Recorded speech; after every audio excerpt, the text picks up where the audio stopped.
Formal nang nakadawat sa ilang konkretong panimay. Nga gipatukod sa dakbayan sa Naga ang 56 ka mga nagahanon nga nabiktima sa kalamidad. Ang report ni Femari Dumabo. Sagad sa mga beneficiary nagpuyo kaniadto sa lunang nga gilang landslide o rockslide prone area sa nagrenlaing lugar sa City of Naga. Usa sa namiligrong madahilian sa yuta o mga bato ug beneficiary sa low-cost housing ang pamilya ni Josa Recivas, 38 anyos taga Barangay Uling. Salamat kay kay at least na namin sa simte niya. Liko na sa damong ikuyan. Kato before ma makuyaw-kuyawan mo?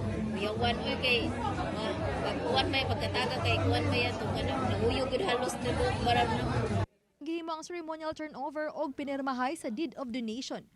Uban sa mga beneficiaries, lakip na ang ilang mga barangay kapitan, Mayor Val Chong ug mga sakop sa City Council. Mato di Chong nga kining 56 ka mga pamilya una lang sa 168 ka mga benepisyaryo sa low-cost housing program nila.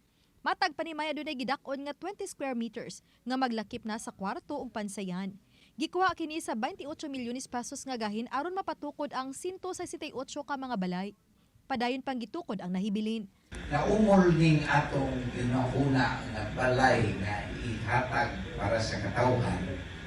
Kay tungod ako nakakita nga sa panahon sa ting-uwan, kusog nga uwan, kusog nga hangin, diha ko murag na obserbaran nga gani magtukong lang taon mo o dili na mo makatuog.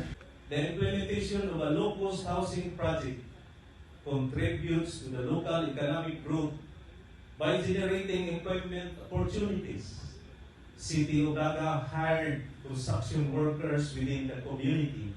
Ning tuiga, dugang usa ka gatos ka mga panimay ang gitingwang ipatukod sa kagamhanan sa dakbayan sa Naga nga gigahinan og 20 milyones pesos. Challenges because most of them live in a land that is not owned by the beneficiary.